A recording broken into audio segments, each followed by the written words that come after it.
So at this point, it's been over 3 months since the climax of the Drake and Kendrick Lamar beef. And since I last spoke about it on my channel, a lot has happened. On Kendrick's side, he's really only done 2 things. But if this was a boxing match, it would be like him landing 2 massive right hooks after he noticed Drake's legs started to wobble. Obviously, the first thing he did was host the Pop-Out concert back on Juneteenth. Here we saw Kendrick perform for over an hour and a half, and this was the first time we would see him since he released the hit record Not Like Us. Obviously, the crowd was sold out. It felt like a very big moment. Dr. Dre introduces him and he comes out to set the tone with Euphoria. Kendrick would then go on to perform some of his biggest hits from Humble to DNA, Money Trees, and All Right to name a few. He would also play 616 in LA, and even bring Dr. Dre back out to perform Still Dre and California Love. Now obviously, the highlight of this concert and the moment that everyone was kind of waiting for was when Kendrick would perform Not Like Us, spinning the #1 record in the world 6 times as the crowd sang every word back to him every single time. Now with every playing of this record, Kendrick would bring a bigger and bigger crowd out on stage, with people both famous and culturally affiliated up there to dance on Drake's grave. And during this concert, Drake fans everywhere were scrambling, very upset that an arena full of people, including LeBron James, were rapping along to their GOAT being called a PDF file. Drake texts you and like, am I letting you down? Yeah, what'd I tell you? What did you say to him? You said that I can never let you down. Drake fans in general have been unwell since the destruction of Drake began. Like, it's been almost 4 months since the inception of the direct beef, and many of his bot fan pages have been crying ever since, with some of them becoming so delusional that they actually think Drake won. Amongst the Drake dick riders, Academics is obviously the most famous, even creating a separate Twitter page for the sole purpose of creating positive Drake propaganda and a ton of Kendrick slander, several times having to delete tweets in a very embarrassing fashion because they were straight up lies trying to make Kendrick's relationship look like it's falling apart. And we will get back to that, as well as the other allegation that Kendrick's best friend Dave Free is the father of his kid here in a second. But for now, let's talk about what Drake has been up to, because the guy's been a mess. At first, he kept going out of his way to try and push this narrative that Kendrick's diss record was only #1 and only broke records on YouTube and Spotify because of bots that he paid for. He did this via a Kickstream chat room where he wrote in, "Hey Pragmatic, can we take it back to 2022? Can you backdoor Eddie like Spotify backdoored the streams for that one song from that one guy?" And of course, Academics would run with this narrative for weeks trying to spread it around online. Like, he even went as far as to interview a 16-year-old kid who claimed he was the one who got these alleged botted streams for Kendrick. So somebody reaches out to you for 30 million streams, what'd you tell them? How much money? So I was promised payments after, but up front, I was promised 5K.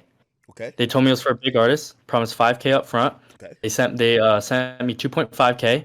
And then I was also promised after the song performed, I was also going to receive, a little percentage of the song, so points on the song. They also, the reason they did it is because they also needed that song to win. Now, Academics would later have to eat the crow and admit that he talked to someone with some background information over at Spotify who claims all the Kendrick streams were legit. Now, I'll be honest with you. I talked to my man from Spotify. I won't say the name right now, but legit Spotify nigga. He said, "Hey, I'm gonna be honest with you.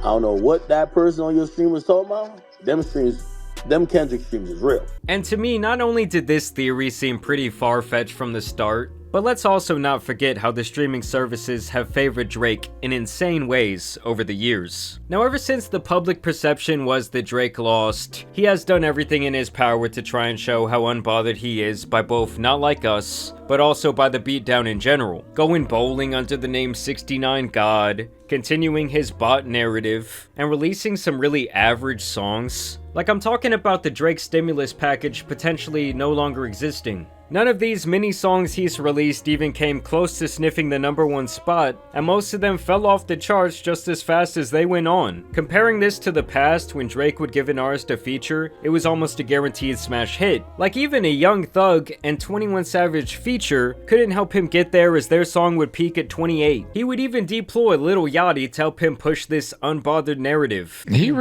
didn't give a Really? No, he was genuinely unfazed. I respected it a lot, and I talked to him. That shit didn't bother him. As it shouldn't. He's a fucking guy. Still, all of this has not stopped Drake fans from coping with this loss in the saddest ways possible. I think that people had a weird moment. People were supporting a weird record. I've said this from day one. I'm like, yo, bro, I just don't, that message, I cannot dance and groove to that message of that record.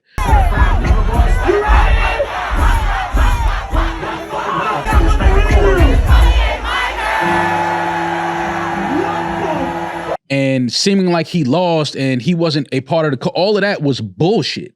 It was just some shit that people made up, tried to make a real thing, tried to throw into the game. It worked. It did not work. Why did Drake, who has dominated the last 15 years of my life, have to remind us? Because that record worked. No, I'm telling you, it's because people were caught up in a moment. They were caught in a moment. Kendrick smoked it. Yes, but when you say he lost, what did he lose? He didn't lose anything. Music-wise, what did he lose? Music-wise, what did he lose? The battle. The battle. Cool. And Aubrey's Angels would even turn on me, claiming I am mentally ill for my interest and ability to cash in on one of the biggest moments in hip-hop history. Like the sheer irony of someone who has an entire page dedicated to dick-riding Drake calling me out for actually making money on my personal opinion on this situation is hilarious. Like, this dude wakes up every day gargling Drake's nuts and defending him for hours, but I'm the one with the issue. Not DJ Academics, not all these other Drake meat riders who have not shut the fuck up for 1 second. I mean, they even tried to make it seem like I am who Kendrick is talking about when he says it's what the culture's feeling. But it's like, no, I'm not the culture. I'm just a big fan of hip-hop who loves to see two titans from my generation finally go head-to-head, after obviously sneak dissing each other for like the last decade. These guys are the culture though, and they weren't rocking with Drake, with some of them being his good friends in the past. Now, something else that Drake would do is create this alt Instagram page, while also releasing some behind-the-scenes footage and a ton of unheard songs and demos. And to be honest, this 100 gigabyte drive that he continues to update has not really had the online impact that I felt he thought it would. I mean, don't get me wrong, as a big fan of hip-hop and as a fan of Drake, it is cool to see some of these behind-the-scenes looks, but I feel like I haven't really seen anybody talking about it, or it generating any sort of excitement, at least not what you would expect from a massive drop like that from Drake. One thing I'll say about all of these Drake drops is, it's feeling very, very, very uneventful. Like, Drake's music, it really marks a time, you know what I mean? It marks a time, it marks a moment. It's special, you feel me? And these leaks or these drops or however they're doing them, it's just really uneventful. I will say it's beyond clear to me at this point that there were many people in all sorts of industries who really felt like Drake has disrespectfully overstayed his welcome in the game. Like, if one conspiracy is true in all of this, I think it's definitely that. Whether you're talking about the dude who used to own Twitter or Serena Williams' husband. You know, everybody was very, very excited about the elimination of Drake. Now, something else that has come out about Drake is more controversy, as What's the Dirt pretty much pulled his file and found some very interesting stuff regarding more questionable activity with at the time minors, including Bella Hadid and Madison Breer. Though his house that he has a bathtub that is literally the size of this room. And it's gigantic and so dope. I was like sitting in it, I was like, can I just lay here and like chill? I even found some footage of this exact Drake Memorial Day party where you can tell that the women in attendance, to me, don't really look like grown women. I mean, come on, guys. Like, I'm a fair man, but like, I'm not even assuming here. Like, these are clearly teenagers, right? Here he is in St. Bart's at a New Year's Eve yacht party, and what we can easily conclude about this party is that teenage girls were definitely in attendance because there's clear evidence of this happening. I got back from St. Bart's on Monday. Basically, it was an after party that we got invited to. It was on the Vava. So many cool people there. We talked with Drake for a little bit. This girl was born on February 5th, 2004, which would mean she was only 17 years old during this yacht party. I was just in St. Bart's with Drake and 150 supermodels in it.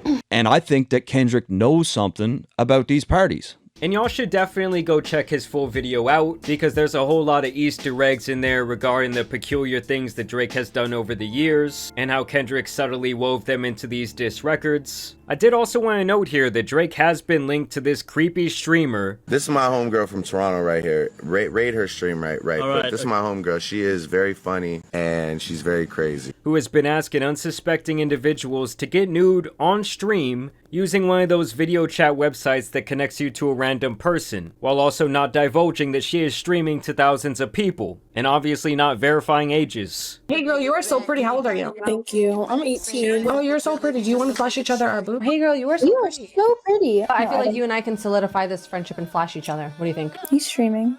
No, I wouldn't get you to flash. That's rude. Why do you get so freaky on here, Snow? Like what? Why is that? Like why do you I literally tell people I'm a guy. It's just funny trying to get people to get freaky, and then you tell them you're a guy and they still don't feel away. They still want to do crazy shit. Now, Kendrick's other major hook that he would land was with the Not Like Us video, which has amassed over 111 million views as I write this. The video itself is riddled with slick imagery and allusions to various Drake allegations, and of course some not so subtle jabs thrown in there. In this video, Kendrick once again brings out quite a few people from Compton to dance on Drake's grave. You got Kendrick even trolling the imagery from the Family Matters video in this scene. You got him doing these push-ups in what looks to be some sort of isolated set. You also have him whooping the Al Pinata's ass with the disclaimer that no OV hoes were harmed during the making of this video. Which I don't know if that's necessarily true, as so many of Drake's fans were still crying like a redheaded stepchild. People were speculating that these storage containers were an allusion to Drake's potential involvement with human trafficking,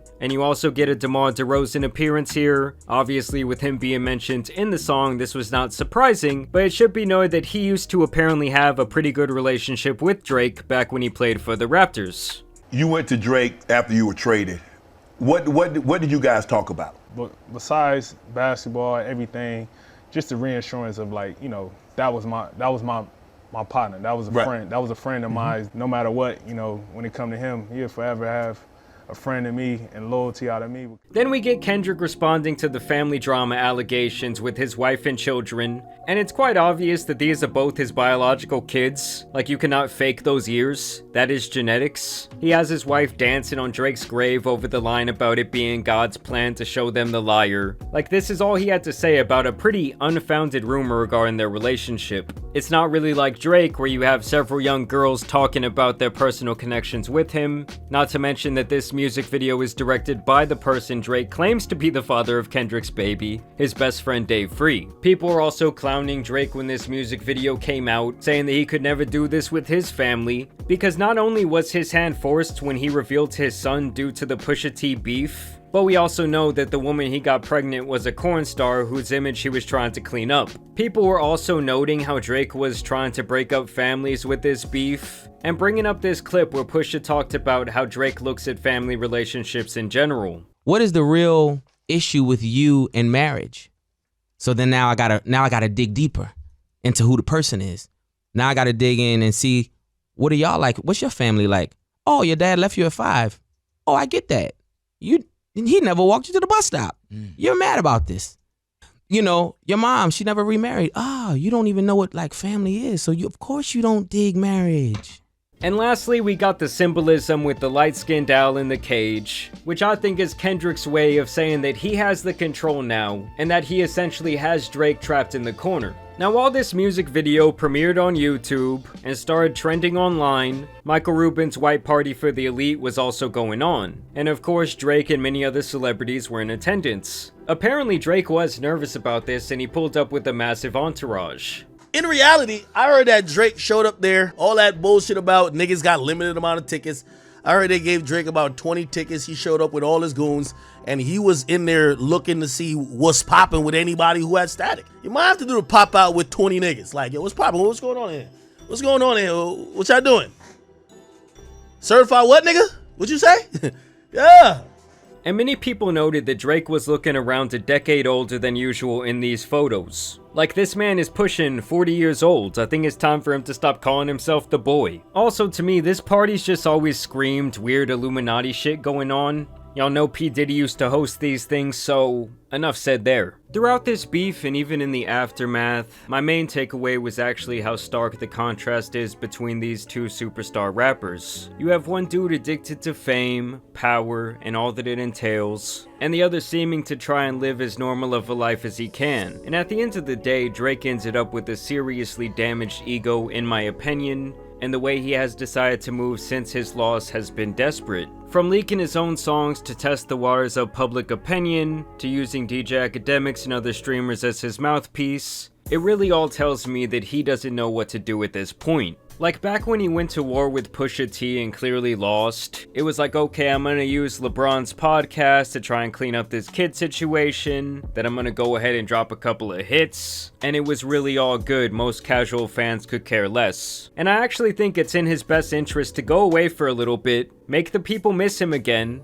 and then he's gotta come back dropping absolute hits. Because the songs he's put out lately and been featured on have had almost no momentum outside of his fans. I mean, don't get me wrong, overall he will be fine and he will continue to be one of the biggest artists on the planet. But to me, this is where we might start to see the downward momentum of Drake's career really begin. And realistically, that probably would have been the case either way, as the dude has been on top since I was entering high school. But I do think this beef really sped up that process and exposed some of the biggest kinks in Drake's armor that seemed bulletproof for such a long time. Now, unless something absolutely crazy happens, this will probably be my last Drake video for quite a long time, but I did kind of want to wrap a bow on this entire thing. I will say that Drake has claimed on his fake Instagram that apparently Game 2 is coming and he's gonna win. I'll put it in the front page, back page, middle page, wherever. Headliners, column 1 or 2, we will win Game 2.